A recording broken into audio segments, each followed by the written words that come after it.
আজকে সবাই এখানে তরুণ, কোনো বৃদ্ধ নাই এখানে।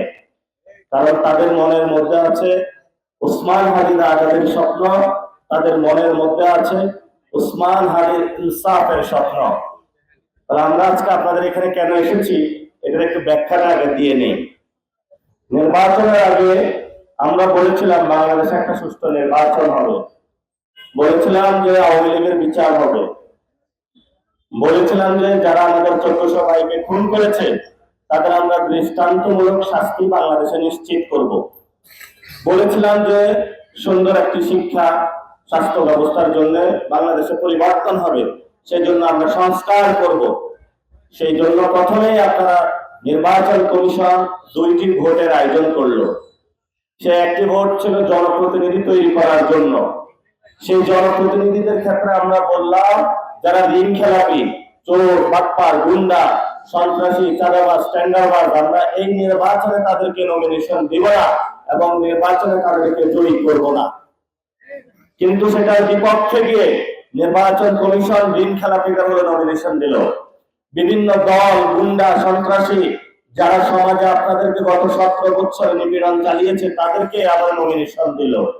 দেওয়ার পরে আমরা বললাম যে এই বাংলাদেশে নতুন করে যেই বাংলাদেশে আবু সাইদ রক্ত দিয়ে গিয়েছে সেই বাংলাদেশে নতুন করে কেউ আবার শামীম ওসমান হয়ে উঠবে, শেখ হাসিনা হয়ে উঠবে, গুন্ডা মাস্তান বাংলাদেশে এগুলা কায়েম রাজত্ব করবে, এটা বাংলাদেশে আমরা আর চাই না।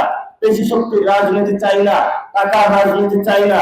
কিন্তু সেই চুক্তি ভঙ্গ করে প্রথমেই এই চুক্তি ভঙ্গ করলো আমাদের শ্রদ্ধেয় বিএনপির ভাইরা। ওনারা বলল আমরা ঋণ খেলাপিদের নমিনেশন দিব, তোমরা কি করতে পারো করো। ওনারা বলল যে আমরা চোর, গুন্ডা, বাটপার, সন্ত্রাস, টেন্ডারবাজদের ঋণ আমরা হলো নমিনেশন দিব। কারণ আমাদের দলে হলো এটা, যেই দলে সন্ত্রাস, গুন্ডা, চাঁদাবাজ, টেন্ডারবাজদেরকে নমিনেশন আমরা দীর্ঘদিন করে চর্চা করে আসছি, এই চর্চা ইলেকশনে আমরা বন্ধ করতে পারবো না। ওনারা আমরা যে চুক্তি করেছিলাম সেই চুক্তি থেকে বের হয়ে গেল।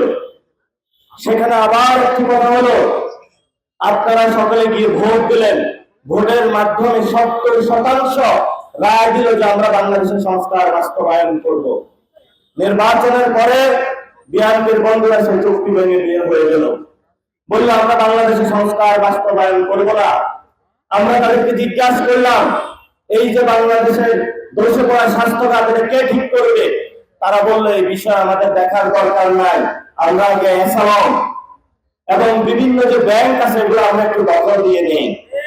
আমরা তাদেরকে বললাম বাংলাদেশের শিক্ষা ব্যবস্থা কে ঠিক করবে? তারা বললো এটা আমাদের দেখার দরকার নাই, আমরা আগে স্কুলের ম্যানেজিং কমিটিতে হলে 2 নম্বর লোক বসাই আনি। আমরা তাদেরকে বললাম আলেম ওলামাদেরকে কে রক্ষা করবে? তারা বললো আগে মসজিদ কমিটির সভাগুলো পরিবর্তন করে নি, পরে কথা বললেন। এখন অপেক্ষা করতে করতে আমাদের দেওয়ালের পিঠ থেকে গেছে। আমরা আপনাদের দরবারে হাজির হয়েছি, কারণ আপনাদের ভোটের যে ক্ষমতায় গিয়েছে সেই ভোটের কালকে ক্ষমতা থেকে আপনারা মসজিদ থেকে তাদেরকে নামিয়ে দিতে পারবেন। আপনাদের হাতে ক্ষমতা, এই ক্ষমতার দরবারে আমরা উপস্থিত হয়েছি আবু সাইদের স্বপ্ন নিয়ে, যে স্বপ্ন উনি বাংলাদেশে বাস্তবায়ন করতে চেয়েছিলেন। আমরা আওয়ামী লীগের ব্যাপারে জিজ্ঞেস করলাম, আওয়ামী লীগের তো বিচার করতে হবে, এরা আমাদের 1400 সন্তানদেরকে খুন করে চলে গিয়েছে। ওরা বললে বিচার দরকার নাই, আগে কয় লাখ টাকা নিয়ে এসেছে থানায়, ওইটা দেখে তাদেরকে ছেড়ে দাও। শুধু তাই নয়, বাংলাদেশের মানুষ 47 আজাদীর সংগ্রামে লড়েছে, 71 যুদ্ধ করে স্বাধীন হয়েছে। গত 53 বছর ভারত আমাদেরকে চুষে চুষে খেয়েছে।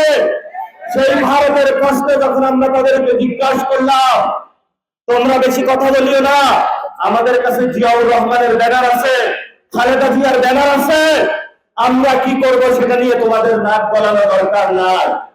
আমরা চিন্তা করলাম যেহেতু জিয়াউর রহমানের ব্যানার আছে, যেহেতু খালেদা জিয়ার ব্যানার আছে, তাহলে তা ভারতের বিরুদ্ধেই যাবে। যেহেতু খালেদা জিয়া বলেছিলেন ওদের হাতে গোলামীর জিনজির, আমাদের হাতে স্বাধীনতার পতাকা। কিন্তু বাবুদের দেখে হলো পরবর্তীতে আমরা হতাশ হলাম। ওরা ইলেকশনে ভারতের সাথে হাত মিলাইলো, আওয়ামী লীগের সাথে হাত মিলাইলো। ইলেকশনের পরে যখন সংসদে আমরা বললাম বাংলাদেশে ভারত রাষ্ট্র সীমান্তে মানুষ হত্যা করতেছে, বাংলাদেশকে অনেক লোক পাঠিয়ে দিচ্ছে, এই বিষয়ে সংসদে আমরা কথা বলতে চাই। বিএনপি সেটা সংসদ থেকে খারিজ করলো।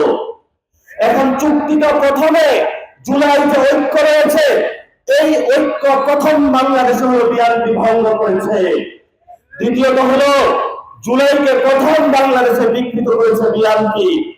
তৃতীয়ত হলো যদি জুলাইয়ের সাথে আবু সাইদের রক্তের সাথে কেউ গাদ্দারি করে থাকে, বাংলাদেশে প্রথম করেছে বিএনপি। বিএনপি যদি ঠিক হয় আবার বাংলাদেশে জুলাইয়ের ঐক্য হবে, ফেসিবাদ বিরোধী ঐক্য হবে।